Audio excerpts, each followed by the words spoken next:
양식. 음, 이 질문으로 그냥 한번 시작하면 좋겠습니다.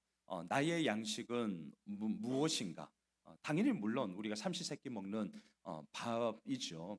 하지만 단지 밥의 이야기가 아니라 오늘 이 사마리아 수가성 우물가의 여인의 모습을 보면서 과연 내가 추구하고자 하고 내가 좀 붙잡고 먹고자 하는 그런 나의 양식의 모습은 어떠한 건가 함께 좀 보고자 합니다. 제가 그저께 우리 카톡 채널 방에 좀 묵상하다가 요즘 친구들이 쓰는 용어를 좀 썼어요. 요한복음 3장에 나오는 니고데모는 인싸죠, 인싸. 뭐 유망하고 또한 뭐 힘과 권력을 이미 가지고 있고 많은 사람들의 그런 주목을 한 몸에 받는 71명으로 구성된 사내들인 공회의 의원 중에 한 명이었단 말이죠. 아주 뭐 인싸입니다.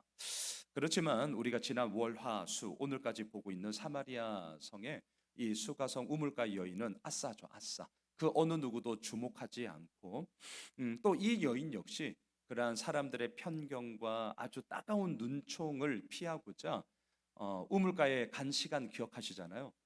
난 12시에 사람들이 왕래하지 않는 시간을 의도적으로 찾아서 그렇게 우물의 물을 길러 갔던 이 여인을 우리가 보고 있지 않습니까? 자, 다시 한번 좀 그 본문을 한번 되뇌어 보시죠. 그렇게 우물가에 이 여인이 찾아왔을 때 예수님이 피곤함으로 좀 쉬고 있었죠. 그리고 이제 물을 달라 얘기를 하잖아요. 자, 자막을 한번 보실까요? 요한복음 4장 9절입니다. 사마리아 여자가 이르되 당신은 유대인으로서 어찌하여 사마리아 여자인 나에게 물을 달라 하나이까 하니 이는 유대인이 사마리아인과 상종하지 아니함이로라. 이제 좀 복습하는 거예요. 이미 제가 큐티 나눔 영상에 다 말씀을 드린 내용인데 이 구절은 되게 완곡하게 이렇게 좀 표현이 되어진 거고요. 그냥 오늘 우리 말로 하면 이거는 이제 사마리아 여인이 물 좀 다오라고 요청하고 있는 예수님에 대해서 경멸하고 조롱하는 말이거든요. 그러니까 이런 겁니다. 평상시에는 뭐 상종하지도 않더니 평상시에는 별로 관심도 없더니 아니 지금 와서 자기가 좀 물 뭐 좀 목마르다고 물 좀 달라고 하는데 니는 손이 없냐 발이 없냐? 야 이 인간아 네가 떠먹어라 인간아. 이런 뉘앙스거든요. 그러니까 되게 경멸하고 조롱하는 거예요. 누가 사마리아 여인이 누구를 예수님을. 지금 이런 구절이거든요. 막 엄청 정중한 구절이 아니에요. 한편 이 여인이 이렇게 얘기를 하는 것은 예수님은 단지 이 사마리아 여인에게 있어서는 자신에게 요청하고 있는 아주 이상한 유대인 남자였을 뿐인 거죠. 아주 이상한 남자 유대인이었어요. 자, 그러자 예수님은 사마리아 여인에게 뭐 어떻게 합니까? 마시는 물로 시작해서 이제 그 이야기를 영원히 목마르지 않는 물의 이야기로 이야기를 끌고 가잖아요. 자, 예수님이 왜 사마리아로 오셨나? 목이 말라서 오셨나? 그렇지는 않습니다. 그럼 예수님이 왜 사마리아로 오셨나? 그것은 영원히 목마르지 않는 물을 묻 많은 사람들에게 전하기 위함인 거죠. 자, 내일 큐티 본문에 보시면 이제 내일 뭐 새벽에 이제 함께 나누게 될 텐데 예수님은 사마리아 성에서 많은 사람들로 하여금 예수를 믿게 했잖아요. 근데 내일 보면 첫 시작이 어떻게 되냐면 예수님은 거기서 떠나 갈릴리로 가셨다. 이렇게 이제 시작이 돼요. 자, 거기는 어디냐면 사마리아 수가성이죠.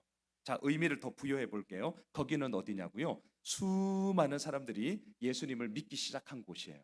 자, 지금 이걸 생각하셔야 돼요. 거기는 어디냐고요? 성공한 곳이에요. 거기는 어디냐고요? 사람들이 나를 주목하는 곳이에요. 와, 와, 막 떠받드는 곳이에요. 거기를 떠나겠냐고요? 저 같으면 안 떠납니다. 근데 예수님은 거기를 떠나셨어요. 예수님은 오늘 본문에서 사마리아를 굳이 가셨습니다. 이유는 딱 하나입니다. 자기가 이 땅에 왜 왔는가에 대한 분명한 사명이 있었기 때문이고요. 영원히 목마르지 않는 물이 무엇이냐? 이 사실에 대해서 사람들에게 가르쳐 주고 전하기 위함이었단 말이죠. 자, 이처럼 물의 이야기로 시작했는데 갑자기 예수님이 뜬금없는 영원히 목마르지 않는 물을 얘기합니다. 사마리아 여인이 그 얘기를 딱 듣고 뭐지? 이제 이렇게 되는 거죠. 뭐지? 그러면서 그 말에 관심을 표하는데요. 자막을 한번 보시죠. 4장 15절입니다. 여자가 이르되 주여 그런 물을 내게 주사 목마르지도 않고 또 여기 물 기르러 오지 또 않게 하옵소서. 당연한 반응이겠죠. 와, 우리 같아도 영원히 목마르지 않게 하는 물이 있다. 그 물병 쟁탈전이 이루어지지 않겠습니까? 이건 당연한 반응이에요. 예수님은 이제 옳다쿠니 이제 물었다 이거죠. 저와 그 영원한 목마르지 않는 물을 이제 접근을 하는데요. 다짜고짜 사마리아 여인의 삶의 이제 문제를 끄집어냈죠. 계속 자막을 한번 보십시오. 4장 16절로 18절인데요. 이르시되 가서 네 남편을 불러오라. 여자가 대답하여 이르되 나는 남편이 없나이다. 예수께서 이르시되 네가 남편이 없다는 말이 옳다. 너에게 남편 다섯이 있었고 지금 있는 자도 네 남편이 아니니 내 말이 참되도다. 자, 오늘 제가 말씀의 제목을 나의 양식이라고 정했는데요. 자, 이 사마리아 여인의 양식은 남편이었어요. 남편. 물론 이 당시의 시대 구조를 아십니다. 이혼을 한 게 아니라 여인네들은 이혼을 당하는 거예요. 이걸 우리가 큐티 나눔에서 제가 말씀을 드렸어요. 이혼을 당하는 꼴이기 때문에 이 여성이 남성 편력이 있어서 남편 다섯을 갈아치운 게 아니라 오히려 남편 다섯으로부터 이혼을 당했단 말입니다. 그러니까 삶의 굴곡과 애환과 피눈물 나는 질곡의 삶이 이 여인에게 있는 것이고요. 더군다나 지금은 여섯 번째 남편과 함께 살고 있습니다. 그럼 우리는 또 생각하게 되겠죠. 꼭 이렇게 해야 되나? 혼자 살면 안 되나? 그건 우리 생각이라니까요. 이 당시에 남편 또는 아들이 없다면 정상적인 사회생활을 할 수가 없어요. 사회적 안전 보장망이 그 어느 누구도 개런티를 해주지 않는단 말입니다. 하고 싶어서 이러겠습니까? 살아가야 하니까. 아니, 살아내야 하니까. 이 여인이 어쩔 수 없이 이러한 삶의 굴곡진 삶을 계속 연이어 갈 수밖에 없었단 말이죠. 자, 참고로 네 남편이 다섯 있었고 이제 지금 있는 네 남편도 남편은 아니다. 그러니까 여섯 번째 남편이잖아요.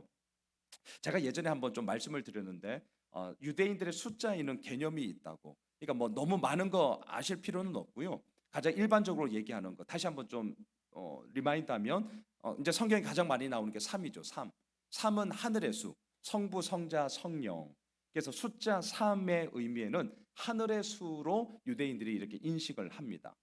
숫자 4, 동서남북 아니면 뭐 봄, 여름, 가을, 겨울 소위 땅의 수예요. 땅의 수. 그리고 3과 4, 하늘과 땅이 만나면 7이 되잖아요. 그래서 완전하다라고 얘기를 합니다. 완전수. 하늘과 땅이 만남을 통해서 너무나도 놀라운 일들이 펼쳐지기 때문에 7을 완전수라 그래요. 뭐 요 정도는 좀 상식적으로 아시면 좋겠고요. 그런데 오늘 여섯 번째 숫자 6이 나와요. 6이. 자, 이제 요게 참 재밌는 의미인데 7이 완전하다면 6은 어때요? 7로 못 갔죠.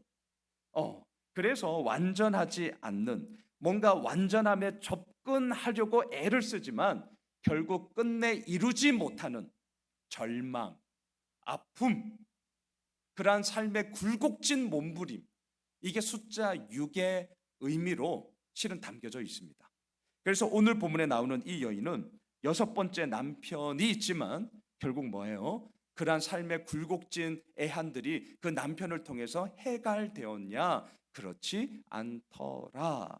이걸 지금 우리들에게 보여주고 있는 것이죠. 자, 보십시오. 야곱의 우물가에서 마시는 물의 이야기로 시작을 했습니다. 영원히 목마르지 않는 물로 의미가 확장되었습니다. 그리고 자기 삶의 치부였던 남편의 이야기가 나왔습니다. 왜 예수님이 자꾸 이 이야기를 끄집어내느냐? 지금 이 여인이 양식으로 삼고 있는 것은 살아가고 있고 살아내야 하는데 그것의 기반을 남편의 문제를 통하여서 어떻든 해보려고 했던, 이게 마냥 틀린 거 아닙니다. 이 당시에 그럴 수밖에 없어요. 하지만 여기에만 머물고 있는 이 여인의 그러한 헛바퀴 도는 악순환을 지금 깨고자 지금 예수님은 이제 이 여인에게 얘기를 하는 것이죠. 자, 자막을 보세요. 4장 19절에 보시면 여자가 이르되 주여 내가 보니 선지자로소이다. 자, 대화를 하면서 예수님에 대한 인식이 바뀌기 시작합니다. 이상한 유대인 남자였다가 이제 자신의 삶의 치부의 문제까지 드러내는 것을 보니 와우, 선지자다. 자, 이제 인식의 변화가 이어져요. 그러면서 자신의 목마름을 해결하기 위해서 남편을 통해 뭔가를 해보려고 했지만 잘 되지 않았습니다. 그러면서 자막을 띄워주시죠. 요한복음 4장 20절 우리 같이 한번 읽으시죠. 우리 조상들은 이 산에서 예배하였는데 당신들의 말은 예배할 곳이 예루살렘에 있다 하더이다. 자, 남편 이야기를 하다가 이 여인이 이제는 예배 이야기로 나오고 있어요. 자, 예배란 영어로 worship이죠. 같이, 있음. 같이 있음을 인정하고 선포하는 것이 지금 오늘 우리가 드리고 있는 이 예배란 말입니다. 자, 사마리아 여인이 가장 지금까지 살아오면서 가장 가치 있게 두었던 것은 단연코 남편이었어요. 그런데 이제 이 여인은 그럼에도 불구하고 해결되지 않는 삶의 문제를 보면서 이제는 이 남편이 예배의 대상이었고, 하지만 그 예배의 대상이었던 남편을 통해 해결되지 않음을 보면서 지금 예수님께 이 진정한 예배에 대한 목마름을 다시 한번 내어놓는 거죠. 주님, 진짜 예배, 가치 있음이 어디에 있는 것입니까? 여러분, 오늘 본문에 나오는 이 예배를 또 다른 말로 가치 있음, 이렇게 한번 생각해 보세요. 왜냐하면 우리는 예배하면 이런 예배를 생각하거든요.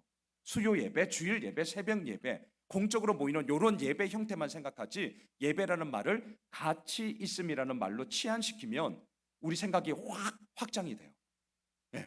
가치 있음, 돈이 가치 있죠. 명예가 가치 있죠. 사랑이 가치 있죠. 견고한 가정, 또한 잘 자라는 자녀, 다 가치 있음의 이야기 아니에요? 이게 되게 중요한 거거든요. 지금 이 여인의 목마름은 가치 있다고 생각했던 남편을 통해서 해결하고자 했지만 그게 안 되더라. 그래서 오늘 질문하는 겁니다. 진짜 예배가 뭐예요? 무엇이 가치 있는 것입니까? 이렇게 이제 묻고 있는 것이죠. 또한 자막을 보십시오.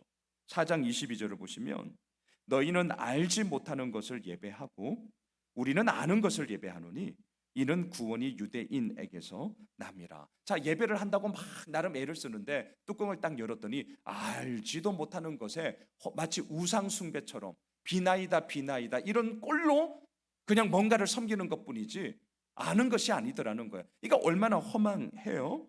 그러니 여기서 무슨 능력이 나타날 수 있겠냐? 지금 이 얘기를 하죠. 그러면서 우리는 알고 있습니다. 참된 예배란 뭐죠? 영과 진리로 예배하는 자다.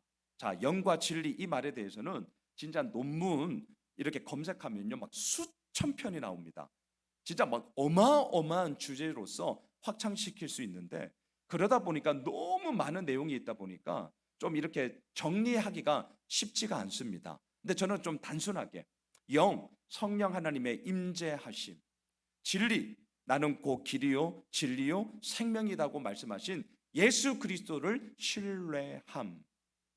그러니까 성령 하나님의 임재와 진리 되시는 예수 그리스도에 대한 신뢰를 가지고 하나님께 나아가는 자, 그가 바로 영과 진리로 예배하는 자다. 이렇게 제가 다시 한번 말씀드리고 싶고요. 바로 그런 믿음의 고백을 통해서 가치 있음이 어디에 있는지를 이제 우리는 이러한 예배를 통해 다시 한번 확인하게 되고 발견하게 되고 확증하는 삶으로 살아갈 수 있다는 것이죠. 자, 첫 번째, 오늘 이 사마리아 여인을 통해서는 나의 양식 무엇이었냐고요? 해결할 수 없는 남편을 통해서 뭔가를 해보려 했지만 목마름은 더욱더 깊어졌더라. 자, 이걸 우리가 보았습니다. 자, 두 번째, 그러면 예수님께서 말씀하시는 나의 양식은 과연 뭐냐? 자, 시간이 얼마나 지났는지는 모르겠습니다. 예수님이 이렇게 사마리아 여인과 대화를 하고 있을 때에 동네에 가서 점심 도시락을 사러 갔던 제자들이 이제 마침 돌아오며 대화를 나누고 있는 예수님께 왔죠. 자막을 보십시오. 4장 27절 우리 같이 한번 읽으시죠. 이때에 제자들이 돌아와서 예수께서 여자와 말씀하시는 것을 이상히 여겼으나 무엇을 구하시나이까? 어찌하여 그와 말씀하시나이까? 묻는 자가 없더라. 여러분, 이상하게 뭐지? 궁금하잖아요. 그러면 예수님 뭐 하시는 거예요? 뭐 하세요? 이렇게 물어야 되잖아요. 왜 안 물었을까요? 왜 안 물었을까요? 그러니까 이런 구절 보시면 성경을 이렇게 한 구절에서 제가 큐티 학교 때 늘 강조하는 건데 한 구절 아니면 한 본문 안에서 반드시 승부를 보셔야 돼요. 예, 다른 데서 답 찾으려고 하시면 안 돼요. 문맥 가운데서 보셔야 돼요. 자, 여기에 답이 있어요. 왜 안 물었느냐? 이상하게 여겼기 때문이에요. 그러니까 이상하게 여겼기 때문에 안 물었어요. 왜 이상하게 여겼냐? 제자들 역시 유대인이었거든요. 자, 다시 말할게요. 사마리아 여인과 대화를 나눈다는 것은 그 자체에 어떠한 의미나 월십, 가치 있음을 두지 않았기 때문입니다. 그러니까 이상하게 여겼기 때문에 안 물었어요. 다시 말하면 이상하게 여겼다는 것은 별다른 가치가 없어. 저 사마리아 여자랑 뭔 영양가 있는 얘기를 했겠어? 라고 그냥 본인들이 다 답을 내려버린 거죠.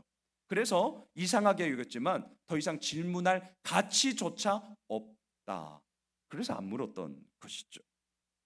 여러분, 우물가의 여인이 예수님을 대했던 태도와 지금 제자들이 사마리아 여인을 대하는 태도가 달라도 너무 다릅니다. 자, 우물가 이 사마리아 여인에게 예수님은 이상한 유대인 남자였을 뿐이에요. 그렇다고 해서 대화를 안 했습니까? 그렇다고 해서 뭐 아예 그냥 모른 척 했습니까? 아니요. 예수님의 질문에 대해서 대답을 했고 또한 그 대화를 통하여서 점점 더 자기와 대화를 나누고 있는 예수님이 누군지를 알게 되었죠. 자, 4장 29절을 한번 띄워 주시죠. 내가 행한 모든 일을 내게 말한 사람을 와서 보라. 이는 그리스도가 아니냐 하니. 처음에는 이상한 유대인 남자, 두 번째는 선지자, 그러다가 이제는 그리스도, 메시아. 히브리어로는 메시아, 헬라어로는 그리스도, 기름 부음을 받은 자. 똑같은 뜻 아닙니까? 이렇게 인식이 변하면서 그리스도로 고백하고 있단 말이에요. 그런데 반면 제자들은 어떠냐고요? 안 물어요. 이상하게 여겼지만 안 물어요. 왜 안 물었냐고요? 아무런 가치가 없다라고 이미 답을 내려버렸기 때문입니다. 그러니까 월십. 자, 오늘 주제어는 가치 있음이에요. 이런 예배만이 가치 있음이 아니라 우리의 삶에 이루어지는 어떠한 일들에 있어서의 가치 있음이 과연 나는 어디에 있는가를 지금 이 본문이 계속 묻고 있는 거죠. 자, 그래서 예수님 오늘 핵심인데요. 4장 34절을 보십시오.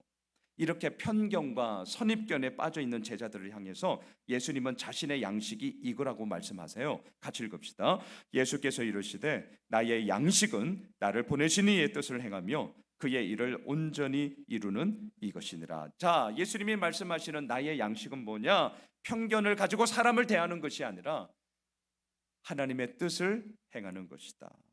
예수님이 말씀하시는 나의 양식은 뭐냐? 내가 하고 싶은 일을 하는 것이 아니라 하나님의 하라는 일을 온전히 이루는 것이다 라고 지금 제자들, 편견과 선입견에 꽉 차 있는 제자들을 향하여서 그들의 그릇된 생각과 편견을 깨고 있습니다. 그러면서 양식이라는 단어를 쓰고 있어요. 여러분, 양식은 특별한 게 아닙니다. 삼시세끼 밥 생각하시면 됩니다. 그냥 일상적인 거예요. 우리들에게 지극히 그냥 이루어지는 평범한 것들이 있죠. 자, 이게 되게 중요한 겁니다. 그러면 한번 말을 제가 한번 조합해 보겠습니다. 예수님은 지금 하나님의 뜻을 행하고 하나님의 일을 온전히 이루는 것을 스페셜한 것으로 치부하지 않았어요. 양식으로 치부했어요. 양식으로. 다시 말하면 특별한 게 아니라 지극히 평범한 거다. 지극히 일상적인 거다. 하나님의 뜻을 행한다는 말이 큰 의미로서 막 대단한 어떠한 소수의 사람에게만 국한되는 것으로 제발 묵지 말고 지극히 평범한 일상 가운데 만나는 사람들, 커피 한잔하는 그러한 담소 나누는 뭐 만남의 시간, 아니면 아이들 막 뭐 빨래하는 시간, 뒷바라지하는 시간, 열심히 일하는 시간 등등 지극히 평범한 일상 가운데서 이루어지는 하나님의 뜻하심과 또한 하나님의 그러한 이루어 나가심이 세워지는 것, 그것이야말로 우리들의 일상을 지키는 것이요, 그 일상을 지키는 것이 특별한 것임을 나의 양식이라는 용어를 통해서 우리들에게 지금 선포하고 계시는 거죠. 그런데 사람들은 뭐라고 말했냐? 마지막입니다. 4장 35절 띄워 주십시오. 너희는 넉 달이 지나야 추수할 때가 이르겠다 하지 아니하느냐? 그러나 나는 너희에게 이르노니 너희 눈을 들어 밭을 보라. 휘어져 추수하게 되었다. 여러분, 넉 달이 지나야 추수할 때가 이르겠다. 이거는 유대인들의 속담이에요. 무슨 속담이냐? 아직 시간 남아 있으니까 지금 그렇게 급하게 하지 않아도 돼. 이거예요. 아직 시간 남아 있다? 이거예요. 그러니까 지금 당장 안 해도 돼. 자, 어떻습니까? 예수님은 이렇게 말을 하고 있는 자들에게 아니야, 지금이 추수할 때야 라는 말로 하나님의 양식은 어떤 특별한 때에 특별한 사람만이 하는 것이 아니라, 양식이란 말 잊지 마세요. 삼시세끼 먹는 밥처럼 지금 우리들의 일상 가운데 그 뜻이 이루어져야 되고, 지금 우리가 만나는 사람, 지금 내가 행하는 그 일을 통하여서 하나님의 이루어 나아가심이 계속해서 펼쳐져야 함을 오늘 우리들에게 말씀하고 계십니다. 말씀을 정리할게요. 예수를 믿는 우리의 양식은 편견과 선입견에 함몰되는 것이 아니라 하나님의 뜻을 행하고 내가 원하는 일이 아닌 하나님의 일을 온전히 이루는 것이죠. 이거는 어떤 특별한 것이나 어떤 특별한 사람만의 일이 아니라 지극히 일상을 살아가고 있는 삼시세끼 양식을 먹고 있는 우리들의 일이다라는 것을 다시 한번 확인하게 됩니다. 아직 시간 남아 있으니까 나중에 하자. 그거는 넉 달이 지나야 추수할 때가 이르러라는 속담을 하는 꼴과 같은 겁니다. 아닙니다. 지금이다. 오늘이다. 바로 우리에게 이 주어진 시간 가운데 그 일들을 행해야 된다. 오늘 주님이 말씀하십니다. 바라기는 지금 우리가 있는 곳에서, 지금 우리가 만나는 사람들 가운데, 그리고 지금 우리가 거하는 이 예수 호메실 교회를 통해서 하나님의 그러한 뜻하심을 우리가 함께 발견하기를 원하고요. 또한 그 발견했다면 그것을 함께 행하기를 원하고요. 또 함께 행함을 통하여서 하나님의 이루어 나아가심이 우리의 삶 가운데 얼마나 분명하게 세워지는지를 올 2024년 한 해를 통해 누리고 경험하게 되는 그런 복된 우리들의 삶이 되길 주님의 이름으로 축복합니다.